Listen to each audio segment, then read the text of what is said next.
সবাইকে আমন্ত্রণ আন্তর্জাতিক সংবাদে। শুরুতেই জানিয়ে দিব হাতে থাকা সংবাদ শিরোনাম। ট্রাফিকের দায়িত্বরত শিক্ষার্থীদের খাবারে বিষ। এরপর জানাবো ইমরান খানকে সাহায্য করায় আটক কারা কর্মকর্তা। আরও জানিয়ে দিব সৌদি যুবরাজকে হত্যার হুমকি। এরপরেই জানাবো বাংলাদেশের আন্দোলনের পর ভয়ে রয়েছেন মমতা বন্দ্যোপাধ্যায়। আরও জানিয়ে দিব লুট হওয়া 534 আগ্নেয়াস্ত্র উদ্ধার, জানালো পুলিশ। আর সর্বশেষ জানাবো চাঁদপুরে লুটপাট ধরিয়ে দিতে ফেসবুক লাইভে আসায় শিক্ষার্থীকে হুমকি। জানাচ্ছিলাম সংবাদ শিরোনাম, এবার থাকবে বিস্তারিত। তবে বিস্তারিত খবরে যাওয়ার আগে আপনাদের কাছে অনুরোধ, যারা এখন আমাদের ইউটিউব চ্যানেলটি সাবস্ক্রাইব করেননি দ্রুতই সাবস্ক্রাইব করুন, আমাদের পাশেই থাকুন। ট্রাফিকের দায়িত্বরত শিক্ষার্থীকে খাবারে বিষ। ট্রাফিকের দায়িত্বরত শিক্ষার্থীর খাবারে বিষ দেওয়ার অভিযোগ পাওয়া গেছে। বৃহস্পতিবার 15 আগস্ট রাজধানীর মান্ডা এলাকায় এই ঘটনা ঘটে। এদিন সামাজিক যোগাযোগ মাধ্যমে ভাইরাল হওয়া ওই ভিডিওতে দেখা যায় ওই শিক্ষার্থীর মুখ দিয়ে ফেনা বের হচ্ছে।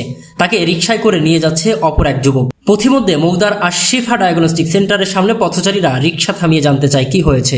ওই যুবক বলেন উনি রাস্তায় ট্রাফিকের দায়িত্ব পালন করছিলেন। অপরিচিত এক ব্যক্তি ওনাকে বিরিয়ানি খেতে দিয়েছেন। ওই বিরিয়ানিতে বিষ ছিল। এরপর বিরিয়ানির সেই প্যাকেটটিও দেখান ওই যুবক। এ সময় তাকে দ্রুত হাসপাতালে নিয়ে যেতে বলেন পথচারীরা। একই ভিডিও ফেসবুকের বিভিন্ন গ্রুপ ও পেজে শেয়ার করা হয়েছে। সেই সব পোস্টে অপরিচিত কারো দেওয়া খাবার না খাওয়ার পরামর্শ দিয়েছেন নেটিজেনরা। তবে কে বা কারা ওই শিক্ষার্থীকে বিষ মেশানো খাবার দিয়েছে তা জানা যায়নি। একই সঙ্গে ঘটনাটির সত্যতা যাচাই করাও সম্ভব হয়নি। এদিকে ইমরান খানকে সাহায্য করায় আটক করা হয়েছে এক কর্মকর্তাকে। বেশ কয়েকটি মামলায় বর্তমানে কারাভোগ করছেন পাকিস্তানের সাবেক প্রধানমন্ত্রী ইমরান খান। তবে কারাবাসের সময় তাকে সহায়তা করার অভিযোগে এবার আটক করা হয়েছে আদিয়ালা জেলের একজন সাবেক ডেপুটি সুপারিনটেন্ডেন্ট ও একজন জেল সহকারী। কারাগারের অভ্যন্তরে ক্ষমতার অপব্যবহারের অভিযোগে আটক করা হয়েছে ডেপুটি সুপারিনটেন্ডেন্টকে। এই ব্যাপারে আরও কয়েকজন কারা কর্মচারী জড়িত থাকার বিষয়ে তদন্ত শুরু করেছে কর্তৃপক্ষ। সামার টিভি তাদের সূত্রের বরাত দিয়ে এক প্রতিবেদনে বলেছে, সাবেক ডেপুটি সুপারিনটেন্ডেন্ট জাফর ও জেল সহকারী নাজিম কারাভোগের সময় সাবেক প্রধানমন্ত্রীকে অনুমোদিত সুযোগ সুবিধা প্রদান করেছে, যে অভিযোগের প্রেক্ষিতে আটক করা হয়েছে তাদের।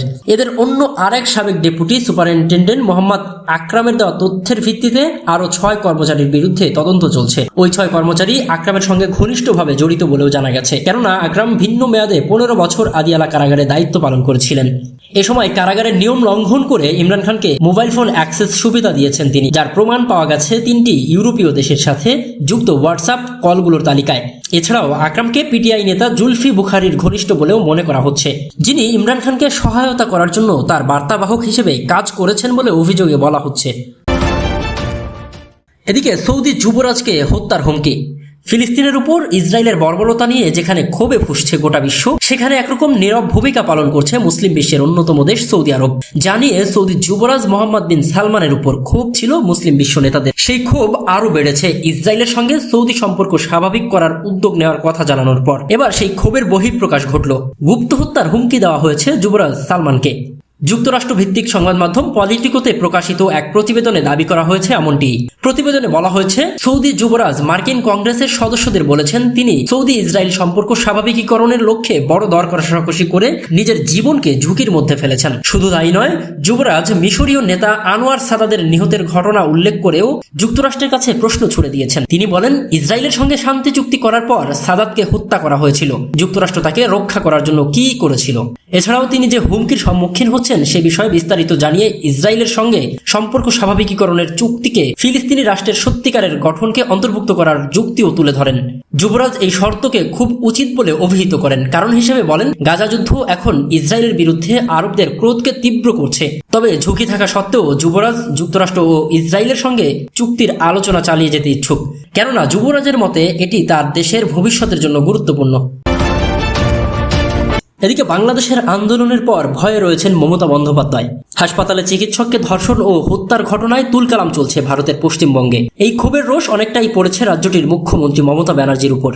গত বৃহস্পতিবার 8 আগস্ট ভোররাতে আরজিকর মেডিকেল কলেজের 4 তলায় ধর্ষণ করে খুন করা হয় কর্তব্যরত এক নারী চিকিৎসককে।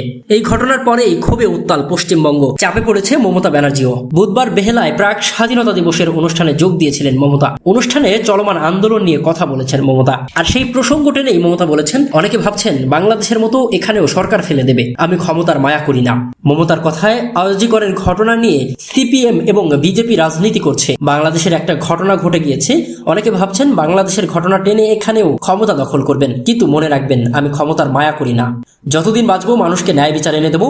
এই ঘটনা জানার পরেও আমি পুলিশকে দিয়ে অনেক কাজ করিয়েছিলাম, কিন্তু ওরা হাইকোর্টে গেলেন। উল্লেখ্য যে আরজি করের ঘটনা নিয়ে হাইকোর্টে একাধিক জনস্বার্থ মামলা করা হয়েছে। মঙ্গলবার মামলার শুনানিতে সিবিআইকে তদন্তের নির্দেশ দিয়েছেন বিচারপতি।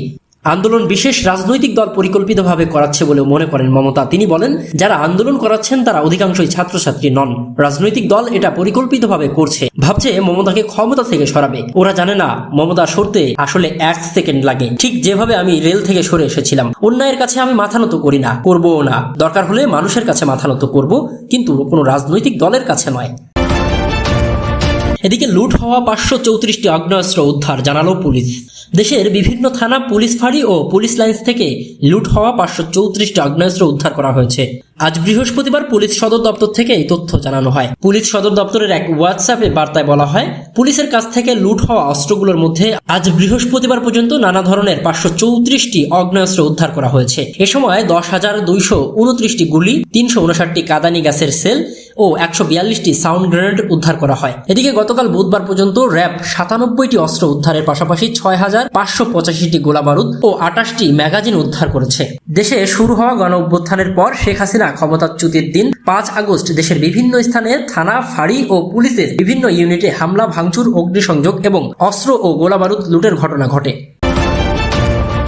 এদিকে চাঁদপুরে লুটপাট ধরিয়ে দিতে ফেসবুক লাইভে আসায় শিক্ষার্থীকে হুমকি।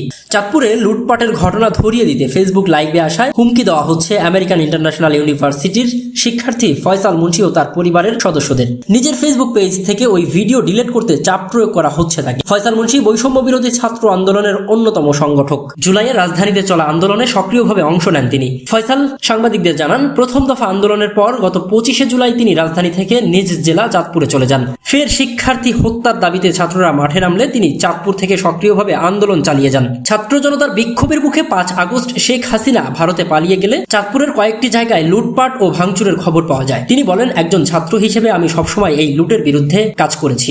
8 জুলাই বিকেলে চাঁদপুর সদরের গণি উচ্চ বিদ্যালয়ের একটি ট্রাকে রাখা রড সিমেন্ট লুট করতে সেখানে প্রবেশ করে একদল যুবক। জেলা সদর ছাত্র দলের সভাপতি জিসান ও তার দলবল এই লুটের সঙ্গে জড়িত বলে অভিযোগ পাওয়া যায়। ভিডিওতে তাদের উপস্থিতি দেখা যায়। আমি তৎক্ষণাৎ ফেসবুক লাইভে গিয়ে বিষয়টি আইন শৃঙ্খলা বাহিনীর নজরে আনার চেষ্টা করি। আমার ভিডিও দেখে দ্রুত সেনা সদস্যরা ঘটনাস্থলে এলে লুটকারীরা সেখান থেকে পালিয়ে যায়। তবে সমস্যা দেখা দেয় ফয়সালের করা সেই ভিডিও নিয়ে। তিনি বলেন, চাঁদপুর সদর থানা ছাত্র দলের সভাপতি জিসান আমাকে ওই ভিডিওটি ফেসবুক থেকে ডিলিট করে দিতে বলেন।